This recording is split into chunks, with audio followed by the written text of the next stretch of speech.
You turn off every screen and sit in total silence. Somehow it still feels like something in the room is moving. Maybe it's your leg bouncing, or the urge to check your phone for no reason. Nothing is actually happening, but your body doesn't believe that. You probably think that means you can't handle stillness, but your brain isn't reacting to the room in front of you. It's reacting to a version of normal it learned a long time ago. So why can real peace sometimes feel like a warning? Try this some evening. Turn off every notification and sit with nothing to do.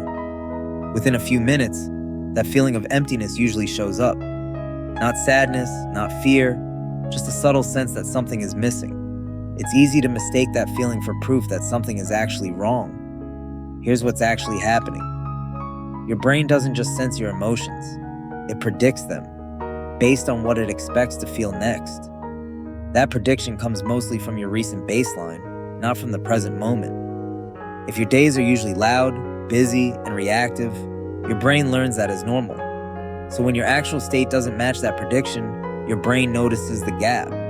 It treats that gap as a warning, even when nothing is wrong. Psychologists call this a prediction error, and it happens outside your awareness. You feel the mismatch first, and only afterward do you go looking for a reason.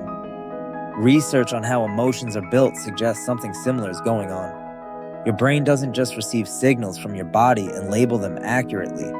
It generates a prediction first, then checks that prediction against what's actually happening. When the two don't line up, the mismatch itself becomes a feeling. Calm can end up registering as unfamiliar, and unfamiliar can register as unsafe.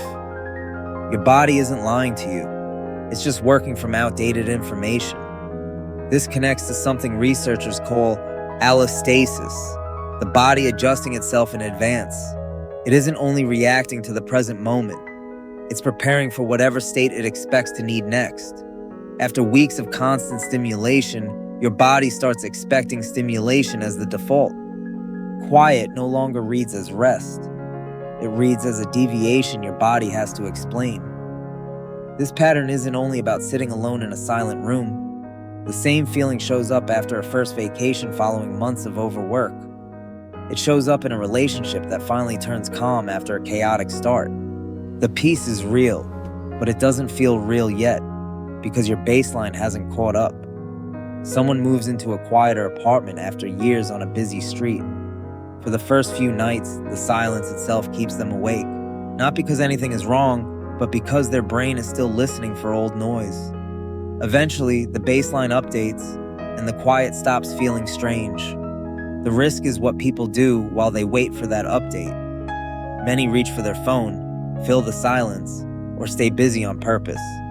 Not because they need to, but because stillness felt like something to fix. Over time, that habit can quietly close off the exact rest they were craving. A useful way to think about this is separating the feeling from the fact. The discomfort is real, but it isn't reliable information about danger. It's a signal that your baseline is still catching up to your actual life.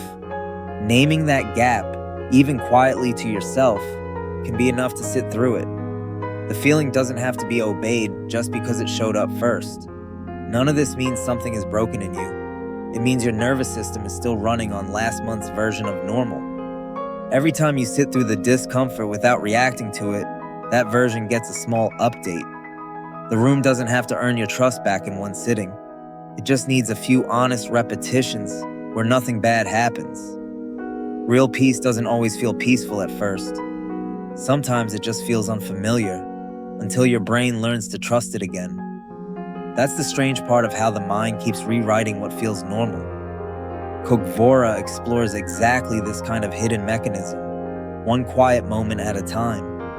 If this made you rethink your own restlessness, there's another side to this. Your brain doesn't just misread silence. It fills in gaps it never actually saw. That's next.